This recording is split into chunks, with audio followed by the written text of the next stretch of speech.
자, 미국인을 만났을 때요. 미국 친구들이 좋아할 만한 이야기가 뭐가 있을까 한번 생각해 볼까요? 한번 생각해 보시죠. 자, 미국에 이 보잉사라고 하는 그 항공기 만드는 회사가 있습니다. 뭐 보잉 747 이런 대형 여객기 다 그 회사에서 만드는데 현재 그 보잉사가 실적 악화로 인해서 파산 위기에 처해 있습니다.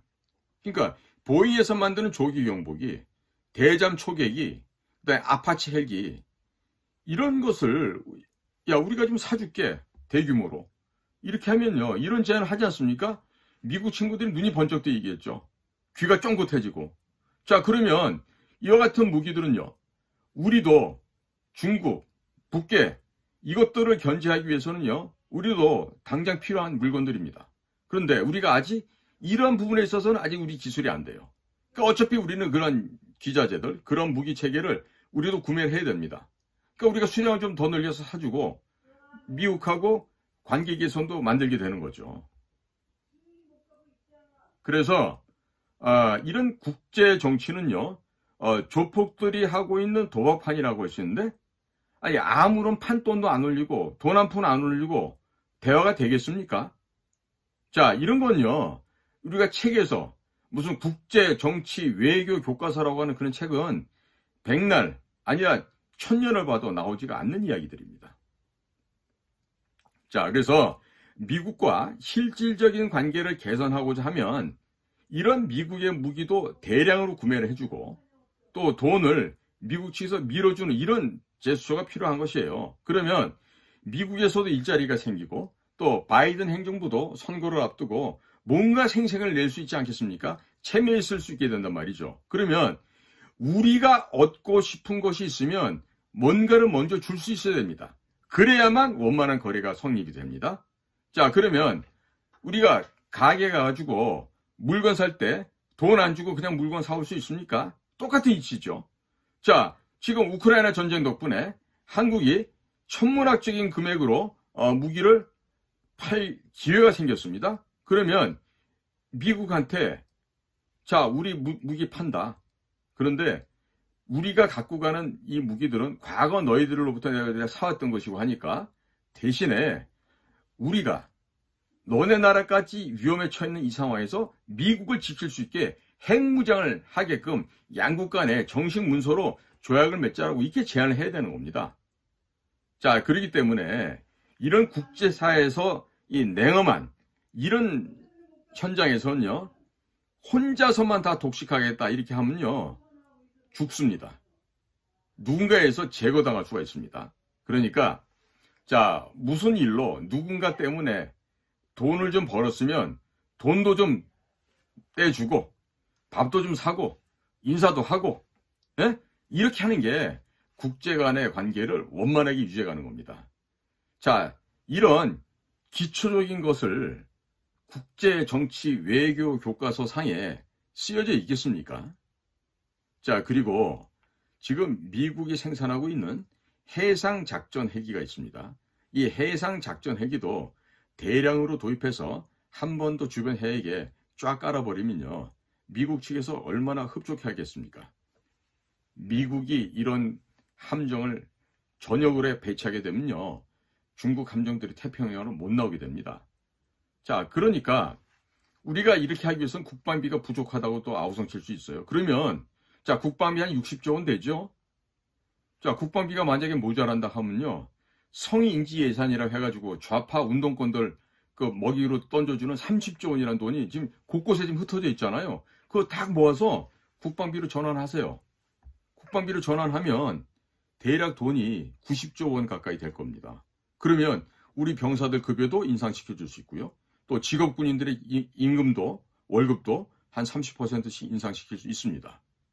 자, 현재 이런 그 성인지 예산 같은 거로 인해서 허공에다가 국민의 혈세를 낭비하고 있습니다. 자, 그런 걸 알고서 국가안보실이나 국정원에서 대비해야 되는 거 아니겠어요? 자, 현재 사드를 추가 배치하는 문제, 또 이지스함 추가 도입하는 문제, 또 SM-3 탄도, 요격 미사일 등도 대량으로 우리가 미국으로부터 도입하게 되면 한국과 미국이 공동으로 안보 전선이 향상이 됩니다. 그리고 더 강화됩니다. 그러면서 미국 국내에서는요, 일자리가 늘어나게 돼요. 그렇기 때문에 미국이 더욱더 좋아하게 됩니다.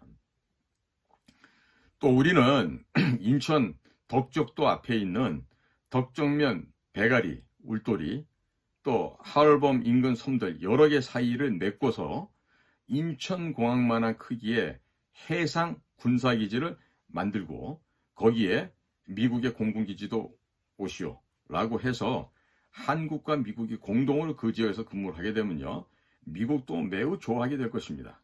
자, 거기에 뭐 해군, 해양경찰, 해병대, 공군, 또 미사일기지 이런 각종 군사시설을 배치하게 되면요, 서해안 지역에 불침 항공모함이 또 하나 생기게 되는 겁니다. 그러면 이런 불침 항공모함이 생기면 중국의 대련이나 청도에서 나오는 중국의 함정들은 바로 우리 손에서 견제될 수가 있고 미국도 또한 매우 좋아하게 될 것입니다. 전라남도 흑산도 옆에 가보시면 가거도라는 섬이 있습니다. 대략 길이가 한 5km, 폭이 한 2km 정도 되는 섬인데요. 이 섬의 산등성이를 잘라서 대형 군사 공항을 건설하고 또 이곳에다가 해군, 해병대, 공군기지, 미사일기지를 추가적으로 배치하게 되면 미국도 매우 만족해하지 않겠습니까? 자, 이렇게 되면요, 백령도에 공항을 만들고 덕적도 앞바다에 불침 항공모함을 만들고 또 군산공항, 흑산도 공항, 가거도의 불침 항공모함, 또 제주도의 미군기지까지 총 6개의 대규모 공항이 생겨나게 되니 중국 함대가 제주도 밑으로 내려올 수 있겠습니까? 꼼짝을 못하게 되겠죠. 그리고 이 서해상의 대한민국 군사기지에 사드, 또 이지스 어쇼어라고 하는 SM-3 미사일 체계, 이런 체계를 배치해 놓게 되면 미국 함정들이요, 서해안 지역으로 마음 놓고 제 안방처럼 들어올 수 있게 됩니다. 또 방위비 분담금 1조 몇천억이 되는 것을 전액 100%를 한국이 낸다고 하게 되면 미국이 매우 좋아할 것입니다. 한국이 무기 팔아서 몇십조 돈을 벌게 되면 1조 몇천억 정도는요, 우리가 내는 것이 또 신사다운 이 매너 아니겠습니까? 자, 미국에게 이러한 선물을 던져주고서 우리의 반도체 배터리 업체를 잘 봐달라고, 보증해달라고 이야기하면 안 먹히겠습니까? 자, 먼저 주고 받아낼 걸 생각해야죠. 이런 역할을 외교안보실과 국가정보원이 해야 되는 거 아니겠어요? 에? 그리고 한국 반도체 업체들이 중국에 공장을 짓도록 이렇게 압력을 가했던 게죠. 문재인과 또 그 전에 노무현, 김대중 정권이 모두가 그런 일을 벌려왔습니다. 자, 이들 그 더불어민주당 일당들에게 대북 송금을 이 하나의 이유로 엮어서 미국의 법정에 세우고 관타나모, 쿠바에 위치하고 있는 관타나모 그 기지로 보내달라고 요청하면 미국이 안 들어주겠습니까? 이럴 때 이와 같은 물밑 작업을 국가정보원장이나 외교안보실장이 해야 되는 거죠. 해야 됩니다. 네? 미국에게 자, 북한이라고 하는 이 지구상의 현재는 최악의 테러 범죄 집단을 남쪽 사람들이 도와줬다. 누가 도와줬느냐? 문재인과 그 일당, 이재명과 그 일당이 도와줬는데 그들이 속해 있었던 더불어민주당이나 민노총, 정교조 이와 같은 자들도 모두가 다 북한의 대남 공작기관과 연합해서 대한민국 국가체제를 전복하기 위해서 지금까지 암약해오고 그들을 도와왔다. 따라서 대한민국의 더불어민주당이나 민노총이나 전교조나 이와 같은 조직들은 전부 북과 내통하고 있는 범죄 집단이고 공동 범죄인들이다. 공동 범죄 집단들이다. 그렇기 때문에 미국의 FBI나 인터폴에서 이와 같은 국제 테러범들에 대한 명단을 달라고 우리 한국에게 요청하기 바란다. 이것을 물밑 작업하면서 원만하게 해결을 해야죠. 그러면서 김대중의 비자금과 미국에 숨겨둔 더불어민주당 이리 국내 부패 정치인들의 재산도 모조리 다 압류해서 미국을 위해서 써라.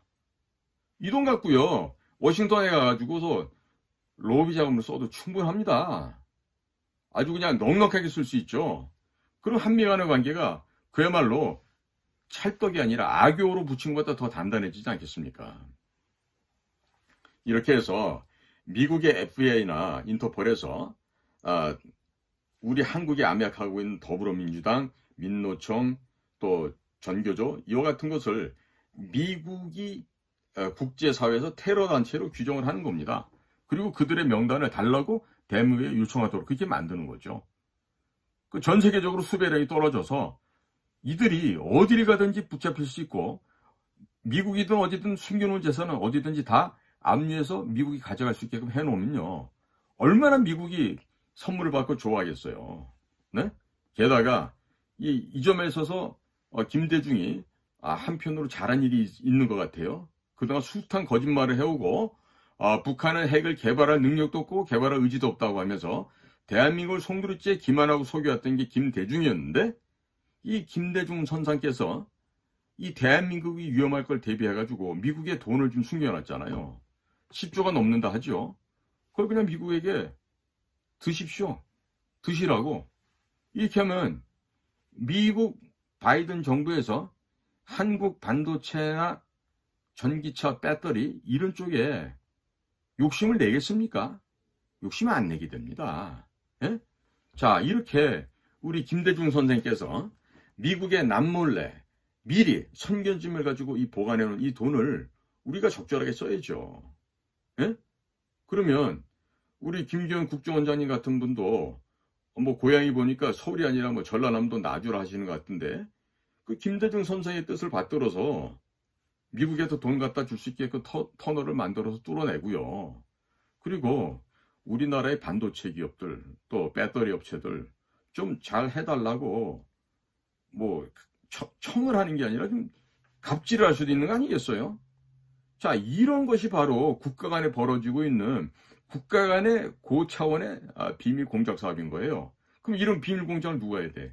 국정원 원장이 해야지. 직접 해야죠, 그것도. 어? 거기다가 김기현 원장님은 미국 사람들이 좋아하는 그 유타주인가 어디에 있는 그 종교, 몰몬교 그 교도 아니에요. 그 미국 사람들 얼마나 얘기하기 좋아하겠어요. 술도 안 먹어, 담배도 안 펴, 종교도 모르몬교야. 우리하고 딱 친구네. 이렇게 생각할 거 아니에요. 자, 여기다가 지금 우리 카이가 하고 있는 또 획기적인 사업 있죠? 한국의 FA-52 경전투기가 이 초기 버전 50대와 또 이게 T-50 고등훈련기로 해서 다 합치게 되면 총 144대가 있는데요.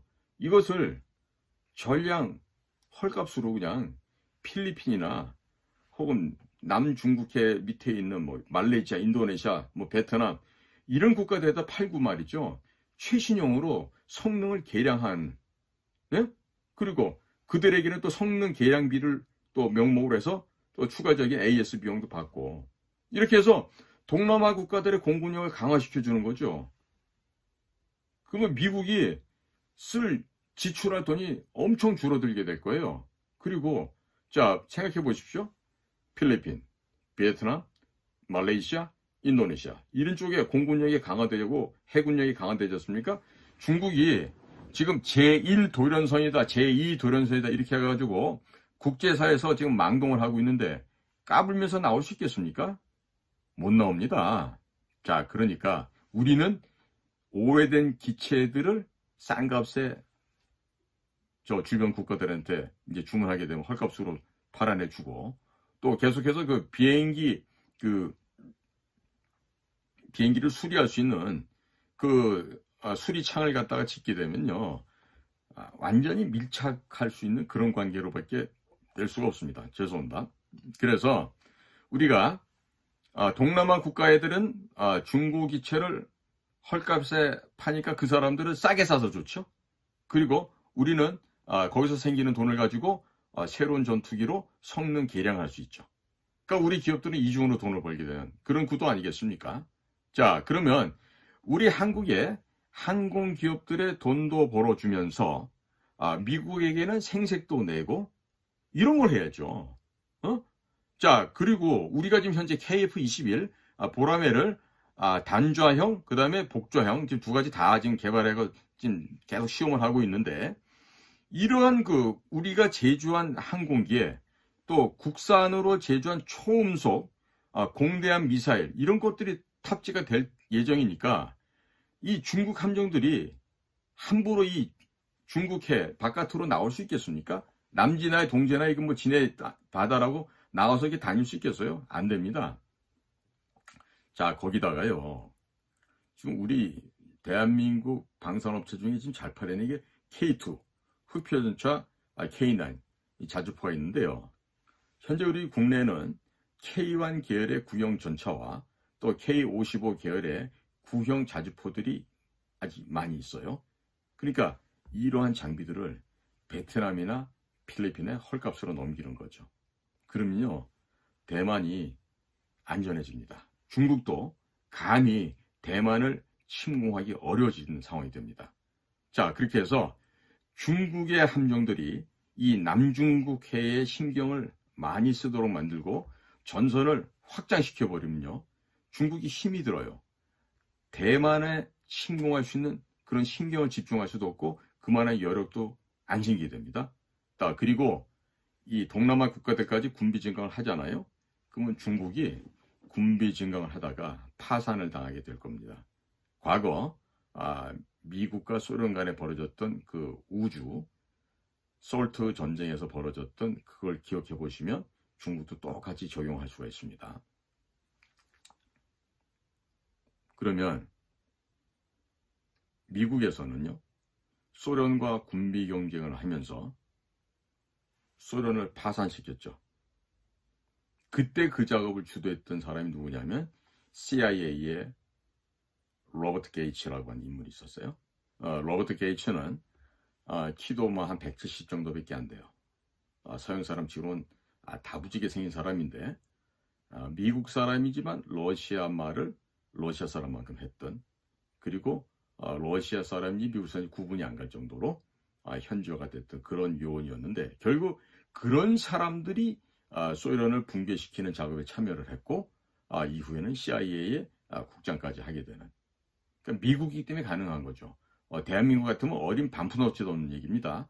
잘하면은요, 중간에 다 끄집어 내립니다. 예. 자, 그래서 우리가 이 미국이 소련을 붕괴시켰던 그 경쟁했던 관계를 이미 우리는 역사에서 보지 않았습니까? 그럼 그와 같은 구도의 그림을 그려서 대통령께도 건의를 하고 미국과도 협의를 해야죠. 지금 미국의 CIA 안에 코리아 미션 센터는 없었지만 차이나 미션 센터라는 게 지금 운영이 되고 있어요. 자, 그러면 우리 김성한 외교안보 실장이나 또 다른 우리 국가정보원의 중책에 계신 분들이요, 과거 소련이 붕괴될 때를 모르시나요? 그리고 이 김성한 안보실장님은 외교안보위원회에서 그 교수도 하셨는데, 자, 그때 소련이 무너지는 그 방법에 대해서 심층 연구를 안 해봤겠습니까? 아실 거 아니겠어요? 응? 자, 하찮은 초등학교 학생들도 삼국지만 읽어도 적을 무너뜨리는 방법, 이런 걸 갖다가 또 그 여러 가지 전략, 전술을 알게 되는데요. 기본적으로 삼국지는 한 번이 아니라 왜 여러 번 읽어보셨을 거 아니에요. 네? 그러니까 제가 과거에 있었던 안전기획부, 이 국정원에 제일 잘못했던 게 뭐냐면요, 이 보고서에다가 색칠하고 리본 달고 줄치고 이런다고 망했다고 좀 봐요. 그러니까 이제는요, 외교안보실이 됐든 국가정보원이 됐든 큰 그림을 그려보시기 바라고. 예? 그리고 지금 안보실장이나 국가정보원장은요, 이 장수 아니에요, 장수. 그런데 이 덩치도 크신 이 장수께서 큰 그림을 안 그리고 나비 그림, 난초나 그리고 있으면 되겠습니까? 좀 용량도 크게, 편폭도 크게 큰 그림을 그리시기 바랍니다. 현재 보면 윤석열 정부 하에서 가장 전투적으로 일하는 사람은 한동훈 장관, 법무장관이 있습니다. 자, 이제 한동훈 장관만큼의 지력이나 혹은 학력이 안 된다 해서 포기하지 말고 각자 각부 장관들께서 이제 좀 실력을 좀 보여주셨으면 좋겠어요. 네?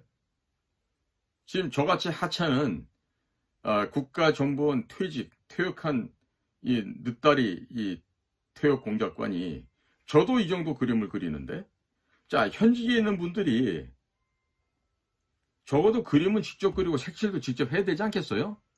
이 물감까지 사다 드리고 포스터까지 사다 드려야만 이거 그림 그리겠습니까? 자, 우리 저 안보실장님이나 국정원장님, 또 안보실의 또 1차장님, 생각들 좀 해보시고, 그, 치매에 걸리지 않게끔, 건강 좋아지게끔, 이제는 좀 제 역할을 잘 해주시기 바랍니다. 네. 이게 계속 이런 식으로 되면은 국민들 보기에 부끄러워집니다. 자식들 보기도 부끄러워지고, 지금 대통령 미국 순방을 앞두고 미국과 함께 큰 그림 공부를 잘 해보시기 바랍니다. 경청해 주셔서 고맙습니다.